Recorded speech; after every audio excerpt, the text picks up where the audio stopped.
class, I just wanted to go over really quickly kind of the finer points of this 5-paragraph essay. I know a lot of you have expressed concern about it.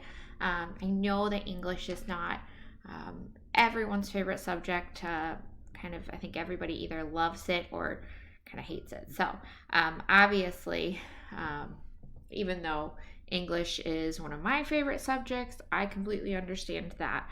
I felt the same way in school about math. So I understand that it's not your favorite and you just want to get through the class. So let's go over how you can get through this paper and hopefully get a good grade.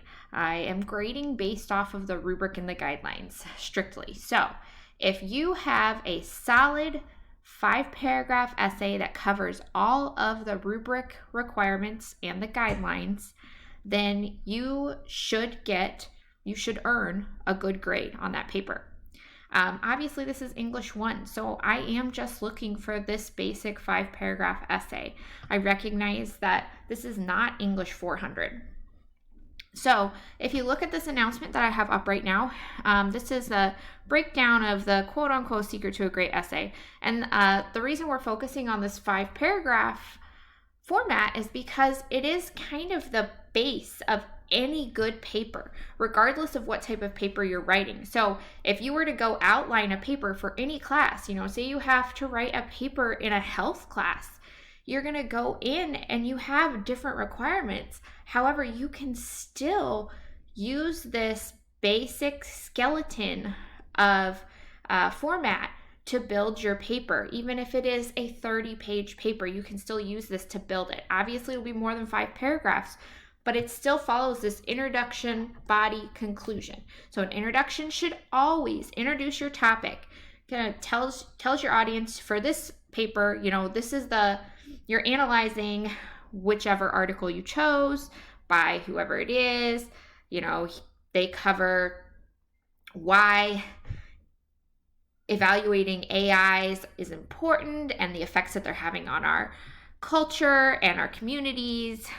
And then you state your thesis. That is the last sentence or sentences, depending on your paper. For this class, it only needs to be 1 sentence.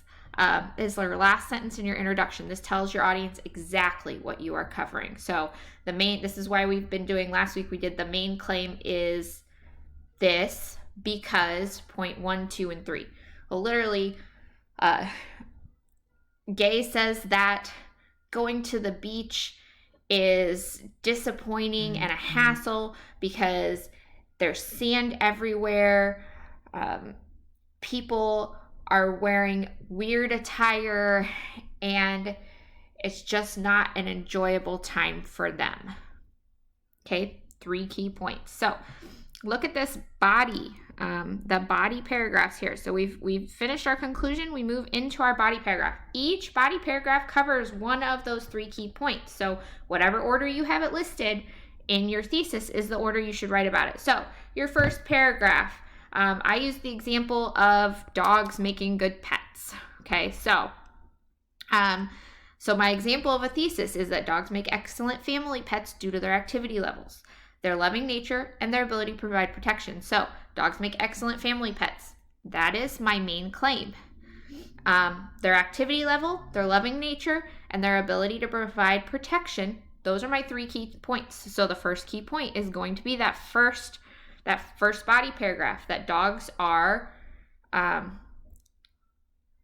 usually have at a higher activity level. So that's what I'm going to talk about in this paragraph. And remember, a fully developed paragraph should be at least 5 to 8 sentences in length. So we're looking for at least 5 sentences. If it is more than 8, that is fine.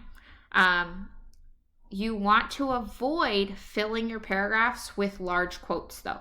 So you should have short, direct quotes.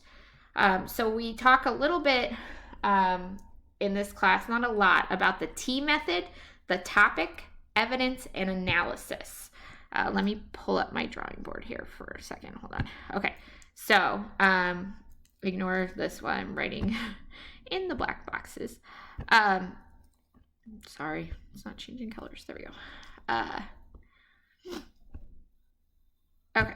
So T. this is our, that's not the color I chose, sorry, topic, our evidence, sorry, it doesn't write as fast as I do, and our analysis. I always forget this doesn't write as fast as I do. Okay, so T, topics, evidence, analysis. This is how you should develop a paragraph. Your topic sentence. This is essentially the key point. So this would be the topic sentences. Dogs are fairly active animals, making them good family dogs. That would be the topic sentence. And then I'm going to move into, from here, the evidence. This is where I would pull from my source or my sources, depending on what type of paper. For this class, from my source, okay? You know, Smith says that, and this is where I would put a short, direct quote. And then from there, I'm going to move into the analysis. And so I'm going to break down what this means, why this, you know, why dogs being fairly active animals contributes to them being a good family pet, and why it would be beneficial to a family. Then, okay, hold on, let me, the second paragraph, moving into the next key point. Once I finish my analysis, I go into the next one that starts a new paragraph. Dogs are generally loving creatures who show affection to their family members.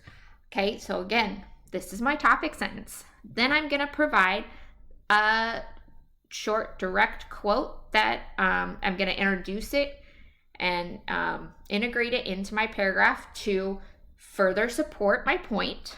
And then I'm going to go back and analyze and discuss. You know, analysis really means discuss, okay? You're breaking down and discussing it. So this is how, you know, if you were discussing a point with a friend, this is where you're telling them, you know, why this matters for this topic, why this is important, how this all goes together.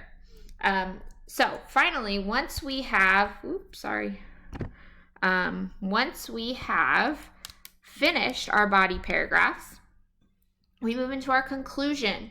Our conclusion, this is literally where you are reminding your audience what your point was, what your thesis was, why they're reading this, and this is where you wrap everything up. So if you have a wrap up, you know, you're going to wrap everything together, remind your audience, you know, your thesis. So you restate your thesis, not necessarily exactly the same as it was. Here you kind of have a little bit more, I would say, artistic license. You can use your own words to restate your thesis. You don't have to make it exact. And then wrap it all up, you know, because, you know, why is this important? Well, you know, in families, these, you know, in our society are concerned about their security and are concerned about keeping themselves and their kids active and engaged, and adding a family pet can not only improve physical activity, but it's been, you know, known to improve mental health. You get the idea. So this is where we're at. So if you go back, this is kind of an example of an outline, really. I like to put my topic sentences in my outline because it really helps me develop each paragraph. It means I can go back and work individually on each paragraph. I don't have to go and write the whole thing. And I know that is tempting. Believe me, I did that for years. I like to go in and just pound out as much as I can. And that is fine, but you have to be able to step away and come back and do it again, because it's exhausting. It is mentally exhausting to sit here and to develop and to analyze and break down and create. That's a lot at one time. This is a lot of critical thinking and higher level of thinking that you have to utilize to do this. So don't beat yourself up if you're like, wow, like my brain just feels fried. Come back, step away, come back to it. And then finally, I'm going to pull this up, but I'm going to end this because this is getting about 10 minutes long, and that's the max that I like these to be. Apparently it didn't open. Hold on. So Let me see if I can get this paper to open, if I can't get it to open. Anyways, if I cannot get this to open, I'm not sure why this doesn't want to open for me, but I had it open and I don't know why I can't get it to open back up. Oh, there we go. My computer's just being slow because it's recording. Okay, so if you look at this paper, I'm going to attach it to this announcement so that you can go, or to the announcement that I'm posting this video in, so you can go look through it yourself.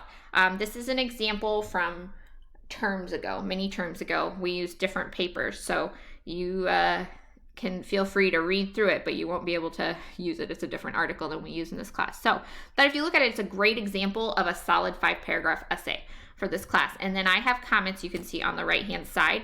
And these comments are kind of the important parts of each of these sections of the paper that give you an idea of what we're looking for in a 5-paragraph essay. So if you have any questions, please reach out. I am here to help you.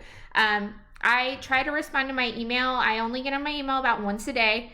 And I will warn you that my kids have been real sick. So, but if you text me, please feel free to text me any questions. I respond a lot faster. Obviously, I will not respond in the middle of the night, but I will respond to you in the morning if you do text me in the middle of the night. So, but text me. I will respond quickly. If you text me right now, I would respond in the next probably 15 to 60 minutes. So, please feel free to reach out that way to me as well. My phone number is listed in the Meet Your Instructor part. It's also listed in a couple different places, but I'll list it in this announcement as well. So, thanks.